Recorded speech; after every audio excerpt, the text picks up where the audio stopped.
Hace unas fechas se le tributaba en Córdoba, en el Rectorado de Córdoba, un más que merecido homenaje a, como hemos dicho anteriormente, antes de entrar en esta entrevista, a una mujer que ha marcado un tiempo en el sindicalismo, pero también marcó un tiempo en la política. Una mujer que ha pasado por la vida pues, prácticamente sin hacer ruido, porque a ella no le gustaba levantar la voz para nada, pero sí que sentaba cátedra cada vez que hablaba. Una mujer que no le importaba el trabajo, que no le importaba la distancia, que no le importaba nada salvo sus convicciones y su familia. Para eso era madraza y esposa, pero para su sindicato era rebelde cuando realmente había que defender un postulado.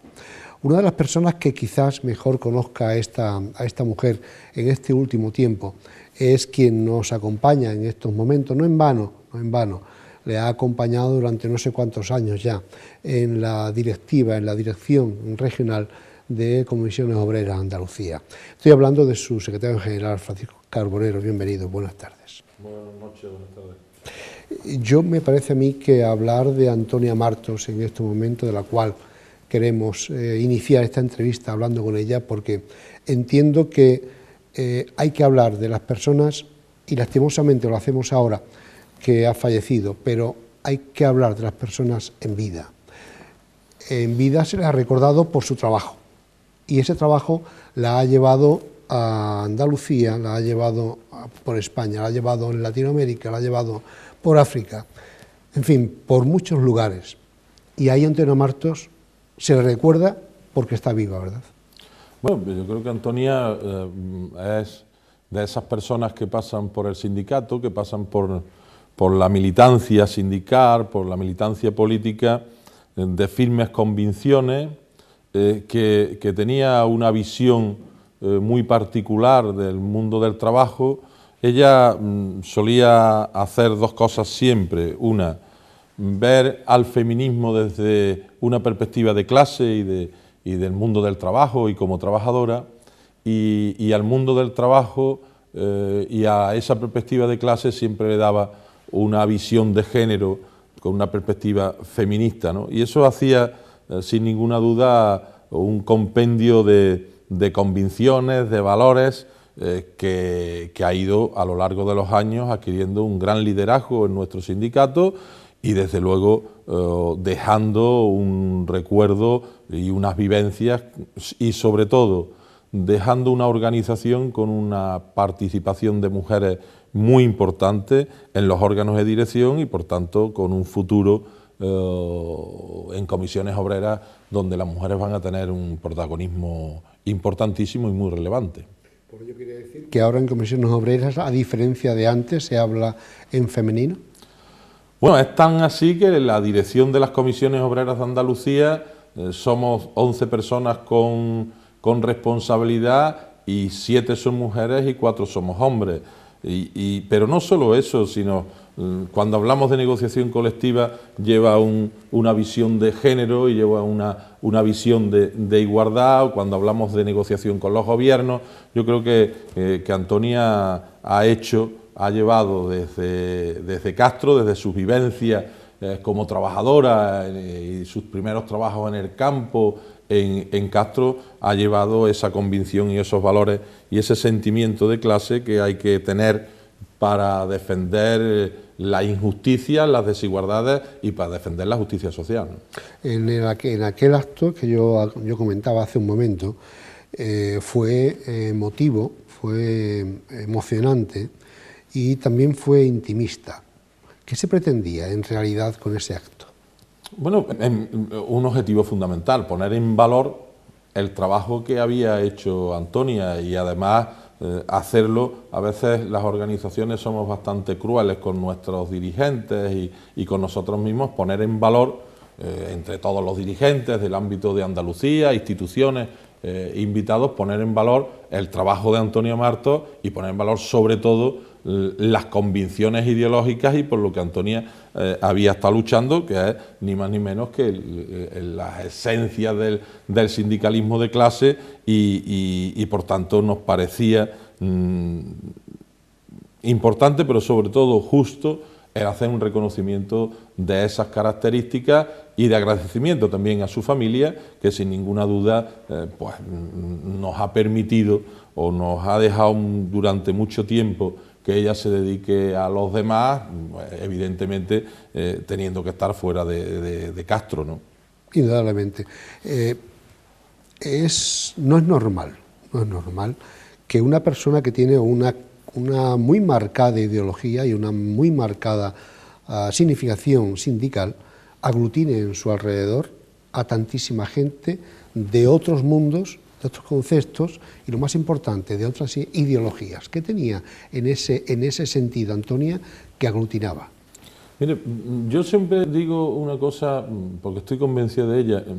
Para ser sindicalista y para ser dirigente sindical es muy importante ser buena persona. Y Antonia, en primer lugar, era una magnífica persona que, aparte de sus convicciones, tenía también unas cualidades de compañerismo, de capacidad de persuasión, de esa tranquilidad que iba trasladando. Y evidentemente la gente, ella desde la Fundación Paz y Solidaridad, que hacemos la cooperación, no solo ella tenía convicciones de hacer trabajo sindical aquí, sino que ella estaba muy comprometida con trabajar sindicalmente para poner en valor y empoderar a lo que son las mujeres sindicalistas en países donde se está pasando muy mal, en las maquilas en Latinoamérica, donde la explotación es tremenda y donde la opción de ella y la opción de Comisiones Obreras, y ella era quien engarzaba con estas compañeras haciendo programas de cooperación, era poner en valor el sindicalismo, organizar el sindicalismo y trabajar para aminorar y mermar y eliminar esa explotación, ¿no? Ese valor, desde luego, Antonia tenía mucha capacidad de prepararse las cosas y de convicción absoluta de que poquito a poco, poniendo todos los días un granito de arena, se era capaz de convencer a mucha gente y la verdad que es muy apreciada, y hemos tenido, después de su fallecimiento, pues los telegramas, las adhesiones y la solidaridad de bastantes sindicatos, de un número importante de sindicatos latinoamericanos. Cuando había dificultades sindicales, había líderes sindicales que marcaron una época en España. Rememoremos al gran Camacho, un hombre que marcó una época en el sindicalismo en general, por no marcar algún tipo en particular. Pero fuera de ese tiempo de sindicalismo difícil, de significarse en el sindicato difícil, y en este momento actual, ¿cuánta gente como Antonia se ha significado hasta el punto en el que ha llevado en su sangre marcada a fuego su amor al sindicato? Bueno, yo creo que el sindicalismo siempre es muy difícil. Sí. Porque, a diferencia de la política, el sindicalista tiene que dar todos los días la cara ante sus compañeros, tiene que presentarse a las elecciones sindicales confrontando con el empresario, porque tiene que dar la cara con el empresario. En definitiva, la situación en estos momentos todo el mundo es conocida de una dificultad tremenda, las relaciones laborales, y por tanto es una apuesta difícil. Hay mucha gente valiente y en Comisiones Obreras no solo hay dirigentes como Antonia, pero Antonia es un reflejo de la muchísima gente, de los miles y miles de candidatos y de gente que está en las empresas, que apuesta por presentarse en las candidaturas de Comisiones Obreras, sabiendo también que corre riesgo, pero que es imprescindible para defender los derechos, ¿no? Y por tanto, no hay derechos si no son colectivos, y no hay derechos colectivos si no hay un sindicato. Por eso a los sindicatos nos están poniendo siempre en la proa de las acciones de los gobiernos, independientemente del color. Por tanto, yo estoy absolutamente convencido que hay muchísima gente valiente y es lo que hace que nuestra organización siga siendo la primera organización de este país, y Antonia en este caso, y sindicalistas, y aquí en Castro pues ha habido sindicalistas significados que han ido teniendo, saliendo de aquí, han tenido y tienen responsabilidades importantes. Creo que es el camino de la convicción de que los problemas en este mundo son problemas ideológicos y que depende cómo se traten, tiene mejor o peor reparto de la riqueza y por tanto hay más o menos justicia social.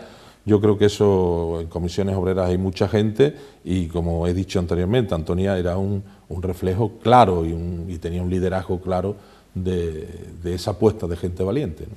Me da pie para finalizar el tema de Antonia con esa palabra, reflejo, que querrá decir, supongo, que habrá que mirar hacia ese reflejo para continuar hacia adelante. Evidentemente nosotros, el reconocimiento que hacíamos el otro día, una de las intenciones es mirar que la organización tenga como referente a personas que han dado mucho, que han tenido convicciones, que tienen valores importantes, que los han defendido, que tienen convicción ideológica y que apuestan por un mejor reparto de la riqueza y más justicia social, ¿no? Y por tanto eso es un objetivo fundamental de nuestra organización y es una de las cuestiones que nosotros además, y creo que además Antonia habría estado encantada de que en su organización, por la que tanto ha hecho, haya optado por situarla también en esa referencia de la gente comprometida y de la gente valiente. Ella no querría, seguro. Sí. Ella no querría, seguro. Vamos a hablar de actualidad, si me parece. Otros tiempos, por esta época, ya hay un pacto social firmado entre empresarios, Junta y sindicatos. ¿Qué pasa en este instante en el que hay en el gobierno de la Junta de Andalucía dos partidos que son significativamente de izquierdas y que en teoría, siempre entre comillas, deben de mirar por el trabajador? Bueno, nosotros, el sindicalismo y en concreto Comisiones Obreras, hicimos mucho para que no gobernara la derecha en este país. Pero hicimos más para que no gobernara en Andalucía. No porque como demócratas no aceptemos que cualquiera que se presente a unas elecciones pueda ganar, sino porque las políticas que venía haciendo el Partido Popular en nuestro país y han sido, en vísperas de las elecciones autonómicas, las de la reforma laboral, que creo que es la mayor agresión, el mayor asesinato de derechos que se ha dado aquí en democracia en nuestro país, nosotros dijimos que no se podía votar. No a quién había que votar, pero no se podía votar a partidos que eran tan canallas, por decirlo de alguna manera, aunque la palabra pueda parecer fuerte, pero los resultados son evidentes, con los derechos de la gente. Y hubo unas elecciones y ganó la izquierda. Pero nosotros también entendemos que las cosas hay que demostrarlas con las políticas. Y entendiendo que en Andalucía se hacen cosas distintas a como se pueden hacer en Castilla-La Mancha o en otros sitios donde gobierna la derecha, nosotros somos exigentes con el gobierno andaluz y creemos que tiene que hacer más cosas de las que hace. Es verdad que el gobierno de España, con el control del déficit, mutila las posibilidades de hacer política en Andalucía, pero también nosotros lo que le pedimos al gobierno andaluz es que sea más reverde con las políticas del Partido Popular y del Gobierno de España y las que emanan de Europa.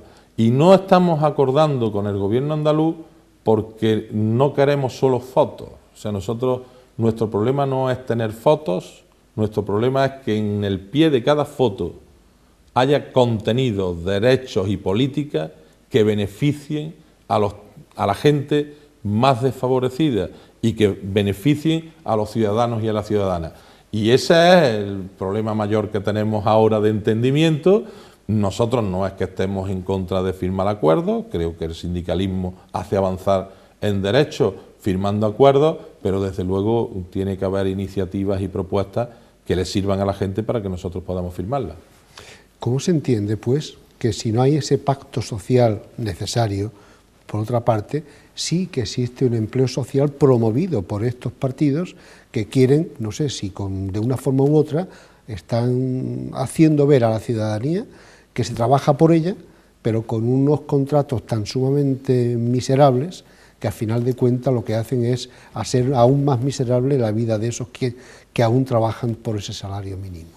Bueno, en este país hemos llegado a que en Andalucía hay en torno a 300.000 personas ya en una situación de pobreza severa. Eso es consecuencia de unas determinadas políticas. Hace unos años podían entrar en esa situación de pobreza aquellos que perdieran el empleo. Hoy, teniendo empleo, se puede entrar, y de hecho se entra en la situación de pobreza. ¿Por qué? Porque lo que se vienen haciendo son empleos eventuales, precarios, a tiempo parcial, en la mayoría de las ocasiones, con la libertad absoluta de los empresarios para poderse descolgar de los convenios, y por tanto después pagas poco, contratas por hora, por 2, por 3 o por 4, haces trabajar 7, 8, 9 o 10 o las que pinte, pierde la seguridad social porque no se cotiza la seguridad social. Si vemos las grandes cadenas de televisión, la ofensiva mediática de anuncios sobre los fondos de pensiones es una consecuencia, porque están viendo que como puede haber debilitamiento del sistema público de pensiones, cómo ganan dinero con eso, hay menos ingresos en la hacienda y hay una permisividad con la economía sumergida, no porque los trabajadores son los responsables, los trabajadores son las víctimas. Lo que pasa es que este gobierno, el gobierno de este país, está permitiendo esa economía sumergida como válvula de escape para que no se origine conflicto social. Y por tanto estamos en una situación, yo diría que tremendamente alarmante, y que algún día, si no hay remedio en esto, este país tendrá una explosión social que creo que aquí algunos no se van o no han entendido lo que puede suceder. La gente no puede estar pasando tanto como está pasando, ¿verdad? Que el que tenga un buen empleo podrá vivir bien, pero aquí en este país hay muchísima gente pasando, una palabra que se decía que está en desuso, muchas calamidades. Mire, dentro de media hora da comienzo en Castro una cena que se llama Cena de Caridad, una cena en la cual nadie come de cubierto, sino que cada cual aporta lo que quiera para que se comparten esa noche, pero lo importante no es compartir, sino aportar. Aportan dinero para que con ese importe Cáritas lleve a cabo la misión que tiene, que es socorrer. Aquí en Castro se ha incrementado el número de personas perceptoras aproximadamente en un 45%. Estamos hablando de cifras que a nivel local son realmente tremendas, pero si lo extrapolamos a nivel de la provincia y más a nivel de Andalucía, deben de ser, digamos que, bueno, si no infames, algo más importante, ¿no? O terroristas incluso, ¿por qué no? Es difícil, ¿verdad? Bueno, es dificilísimo y mira, nosotros ponemos mucho en valor las organizaciones que hacen, en este caso como está diciendo usted, Cáritas y la labor que hacen para socorrer la necesidad de la gente, pero nosotros es que lo que queremos es que haya derecho. Claro, pero si no lo hay, ¿qué hacen? Es verdad que la caridad socorre un momento puntual de las cosas, y nosotros queremos que derecho, y para eso Comisiones Obreras ha presentado, nos la van a autorizar, parece ser, en los próximos días, una iniciativa legislativa popular que significa recoger firmas. Tenemos que recoger más de 40.000 en toda Andalucía, eso no será muy difícil para nosotros queremos recoger muchas más, pidiendo una renta mínima. ¿Y qué es para nosotros una renta mínima? En dos direcciones: una, que pueda haber una aportación económica para que a la gente no le corten la luz, pueda tener el agua en su casa, pueda ducharse y pueda mantener unas mínimas necesidades de vida con dignidad. Y otra es también la inserción, que puede ser desde políticas de vivienda o de cualificación, de formación de las personas y demás. Ese es nuestro camino y por eso peleamos nosotros, porque se den esos derechos. Claro. Y ahora estamos exigiendo al Gobierno de España Eso sabéis mucho aquí en Castro, en la campaña de la aceituna no es como la que va a ser, en todas las zonas olivareras va a ser muy difícil, en muchos casos, que haya jornadas y que haya peonadas suficientes para cobrar el subsidio, lo que es la prestación por desempleo en los trabajadores del campo, y debe el Gobierno de España de reducir esa jornada, porque si no va a ser aún un empobrecimiento en muchísimos pueblos de Andalucía, mucho más del que ya existe. Cuando ha hablado usted de la renta básica, a mí se me ha venido, estaba pensando en Podemos, en el programa de gobierno que ellos están planteando y que justamente una de las partes está por ahí, ¿no? Bueno, nosotros en ese aspecto no es que aquí todos los ciudadanos tengan garantizado un salario. Eso no es lo que nosotros planteamos. Nosotros lo que planteamos es que cuando una unidad familiar no tenga recursos por debajo de una determinada, que entendemos mínimo, para poder garantizar entonces, y dependiendo el número de personas y demás, haya una aportación económica, pero nosotros no estamos o no compartimos, en estos momentos menos, el que aquí, por el hecho de ser ciudadano de este país, todo el mundo tenga una renta básica, o sea, que la familia de Alba, ahora que están de duelo, pues tenga derecho a esa renta básica, lo mismo que el que no tiene donde vivir porque no tiene ni casa. Esa no es nuestra apuesta. Nuestra apuesta es que, dependiendo de las rentas y de los ingresos de la unidad familiar, haya una ley a la que se pueda aportar y mantener esa mínima calidad de vida en cierta dignidad, ¿no? Eso quería que usted aclarase, porque dicho de la forma que lo dijo, parecía que se entendía por dónde iba lo otro. No tiene nada que ver nuestra propuesta con esa propuesta que puede parecer muy maravillosa, pero que, mire usted, yo creo que nosotros somos los sindicalistas, y en comisiones obreras somos bastante sensatos de las cosas que son posibles y de las que no lo son. ¿Es usted pesimista con respecto a Andalucía con el tema del paro? Le escuché hace ya algún tiempo en un canal sevillano, 8 creo, una entrevista en la cual hablaba de que era pesimista justamente en ese instante acerca de ese número, porque si bien que estaba bajando el millón en ese momento, ahora está subiendo muy mucho. Que hay receta para que Andalucía pueda bajar de esa cifra mítica del millón de parados. Bueno, recetas así no es que sean fáciles, y menos en estos momentos donde la inversión pública está absolutamente mutilada como consecuencia de la reforma de la Constitución que hizo Zapatero y Rajoy. Pero nosotros tenemos un problema de modelo productivo. O sea, Andalucía no va a crear empleo y no vamos a salir a remontar con fuerza en nuestra economía si el empleo que se genera aquí es, dependiendo si vienen o no turistas, o sea, que si hace sol o no hace sol, dependiendo si las cosechas del campo son buenas o malas, en temas absolutamente estacionales. O nosotros remontamos en la industria con un modelo productivo, o en los productos autóctonos incluso de nuestra agricultura, somos capaces de comercializarlos de forma distinta, de colocarlos en los mercados y de generarle valor añadido, en definitiva, de remodelar nuestro modelo productivo, nosotros podremos remontar eso con empleo, con cierta calidad y con generación de riqueza.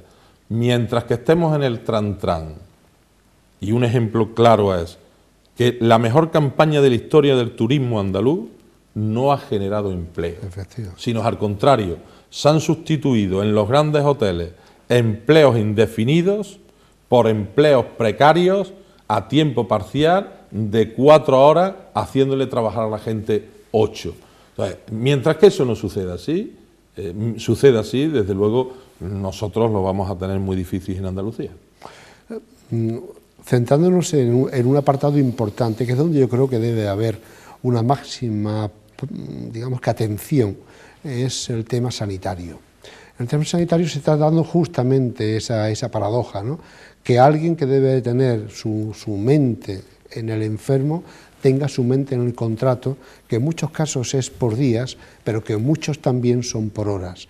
No habría que hacer cualquier tipo de cosa desde la Junta de Andalucía, de los sindicatos, de donde sea, para que ese médico, esa enfermera, no piense en ese contrato por horas, sino que piense en el enfermo que tiene en su camilla. Bueno, indudablemente, y nosotros es una reivindicación a diario. Es más, hemos conseguido, esperemos conseguirlo, porque hasta que no se vote en el Parlamento, algo que nosotros hemos forzado al gobierno andaluz, que es que reponga el 25% que le había quitado a muchos trabajadores del sector sanitario, que recuperen una parte de sus derechos. Y bien es cierto que en Andalucía, en la sanidad, a pesar de estar en una situación de muchísima dificultad, porque hay muchísimos recortes, además los impone el gobierno de España que así se haga, no se está privatizando, en la medida que puede estar privatizada en Cataluña, en Madrid, en Castilla-La Mancha. Eso hay que reconocer que es una situación absolutamente distinta, y que creo que nuestro sistema sanitario, a poco que retomaran la inversión y retomaran la estabilidad de ese empleo y repusieran todas aquellas personas que se jubilan, que se dan de baja, que no se contratan para sustituirlo, nuestro sistema sanitario es un sistema muy solvente, ¿no? Eso es absolutamente indudable, y esperemos que el día que aprueben la ley de los presupuestos andaluces, que será ahora en las próximas semanas, en los próximos días, una parte de eso se haya repuesto, pero desde luego hace falta mucha más inversión en el sector sanitario, en el sector educativo y en los servicios públicos, porque mientras más necesidad tiene la gente, más se necesita de esos servicios públicos. Y hay algo que no habla nadie, pero los servicios públicos se podrán mantener si hay un modelo productivo que genere riqueza para mantenerlos. Si no, terminarán deteriorándose de tal manera para que los sectores privados, tanto en las pensiones como en los seguros de vida, como en los colegios privados, sean los que ganen dinero, y eso rompe la igualdad de oportunidades, y por tanto volveremos otra vez que el hijo del que tiene podrá ir a la universidad y el hijo del trabajador, pues, y más si es de un pueblo y es del campo, pues no podrá ir. Y esa es la pelea sindical, la igualdad de oportunidades. Indudablemente. Una pelea sindical que extraña que en estos momentos, con 6 millones de parados en España, 1 millón en Andalucía, no haya una revuelta social en este instante. Seguro que nuestros espectadores tendrán que estar pensando en que hay que pedir responsabilidades, pero a todos, a partidos políticos, sindicatos y juntas, es decir, gobierno, Junta de Andalucía y sindicatos, cada cual en su parcela, pero esto es insostenible. Evidentemente es insostenible. Nosotros, sin quitar la responsabilidad que podamos tener los sindicatos, pero Comisiones Obreras no ha gobernado en nada. O sea, nosotros lo que queremos es, nosotros exigimos a los gobiernos. Nosotros tenemos dos labores fundamentales, una que es repartir la riqueza a través de la negociación colectiva de los convenios y de la ganancia del empresario, y otra incidir en las políticas públicas, ¿no? Y en ese sentido, claro que hay responsabilidades, porque se han asumido unas políticas de corte neoliberal, de que todo lo arregla el mercado, y que por tanto lo importante es que haya mercado para que todo el mundo podamos ir a comprar, olvidándose de una cosa, que todo el mundo no podemos ir a comprar al mercado. O sea, en nuestra casa no podemos tener cada uno un policía, nosotros no podemos ir todos a comprar la educación o la sanidad, a la clínica RUPE o a la que nos pongan más cerca, o no podemos ir a la universidad a pagar la universidad, por tanto, o a tener una pensión. Por tanto, el gran error es el deterioro de lo público, no como mantener empleo público, sino como políticas que hacen a la gente más iguales. Y ese ha sido un gran error y un gran desmantelamiento que se ha ido dando a lo largo de los tiempos en nuestro país, y que es el gran problema. Y yo estoy absolutamente convencido, o sea, el que aquí no haya una gran revuelta social es porque hay muchas válvulas de escape. Una, la amortiguación de la familia, que sin ninguna duda ese concepto de solidaridad familiar está soportando de mala manera, pero una vida medianamente para poner el plato todos los días en la mesa, aquellos que pueden, y después la economía sumergida. Y se está permitiendo esa economía sumergida en el mercado de trabajo, en que no den a la gente de harta, en que echen muchísimas más horas de la... El otro día, en una denuncia, en un pueblo aquí no muy lejos, en el Araal, en la campiña de Sevilla, la Guardia Civil tuvo que detener a empresarios porque tenían a 50 mujeres en la aceituna del Verdeo, en un almacén, que las escondía cuando llegaba alguien en contenedores escondidas y no las tenían dadas de harta y les pagaban una miseria, y de forma clandestina denunciaron aquello a comisiones obreras. Eso está sucediendo otra vez en nuestro país y en nuestra Andalucía. Y claro, evidentemente eso requeriría una contestación social tremenda, ¿no? Pero esas válvulas de escape, y yo creo que también algo ese mensaje permanente de que la política no sirve, que estos son todos iguales, que tal, pues desmoraliza a la gente y bueno, al final les cuesta moverse, pero algún día habrá una movilización que no la controla absolutamente nadie y después habrá lamento. Dos cuestiones para ir finalizando. Uno, con lo que está cayendo de corrupción en todos los sentidos, corrupción política, corrupción, se está hablando de sindical en estos momentos, ¿qué queda por quitar del medio para que haya confianza? Bueno, yo creo que evidentemente hay signos de corrupción, eso es una evidencia, pero este país y todos los ciudadanos no son unos corruptos, ¿seguro? Ni todos los políticos, ni toda la gente que actúa en el sindicato, o sea, la inmensa mayoría no lo son. Yo creo que está habiendo un estiramiento tan tremendo de la noticia desde el punto de vista del sensacionalismo mediático de algunas cadenas, que precisamente son cadenas privadas y están en manos de dos grandes magnates de la comunicación, que están trasladando al país como única noticia esa. Eso, sin quitarle la importancia y la gravedad que tiene, es una lentitud absoluta de la justicia porque no tiene medios, un desmantelamiento, eso sucede porque hay un desmantelamiento del control de lo público, un desmantelamiento absoluto. O sea, lo que ha pasado en las cajas, aquí nadie habla de la responsabilidad del Banco de España, que tiene las potestades para ser los que hubieran controlado a las entidades bancarias, y luego es la sospecha sobre todo el mundo, para que al final, que es lo que suele pasar en este país, con 4 grandes cosas o 4 grandes noticias de alguien que ha entrado en la cárcel, los promotores y los que han permitido que eso suceda en el país pasen como si aquí no hubiera pasado nada. Y eso, pues, lamentablemente, y nosotros creemos que es un gran error. Primero, están focalizando como único problema, ese es un problema, pero no están focalizando sobre el drama humano que están padeciendo tanta gente en nuestro país.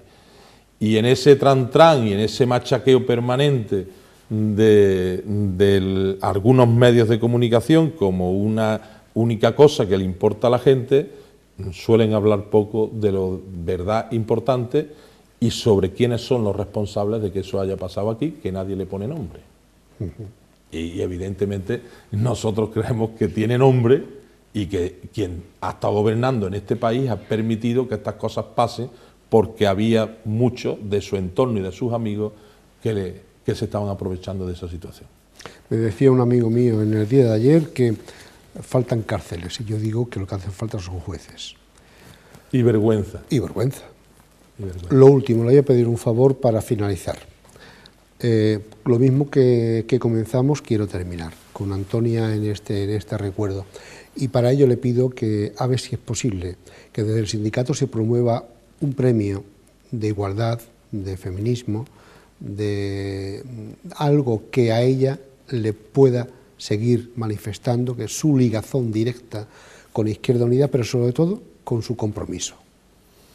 Bueno, pues es una idea que nos sugieren desde aquí, desde su pueblo, y que yo me comprometo a estudiar y a plantear para buscar una vía de premio, de situación periodística. Vemos cómo lo enfocamos, que pueda llevar el nombre de Antonia y que pueda ser algo que perdure en el tiempo y que simbolice los valores que ella ha defendido durante toda su vida. En su pueblo se lo reconocieron ya y nos congratula que la radio municipal de Castro le diese en el 2011, fue 2012, el premio al ciudadano, el más importante que otorga esta emisora. Así que si fuera posible, la tendríamos aún más que la tenemos en la memoria. Pues me comprometo a buscar un planteamiento que lleve el significado que usted me está planteando. Pues a ver si es verdad. Bien.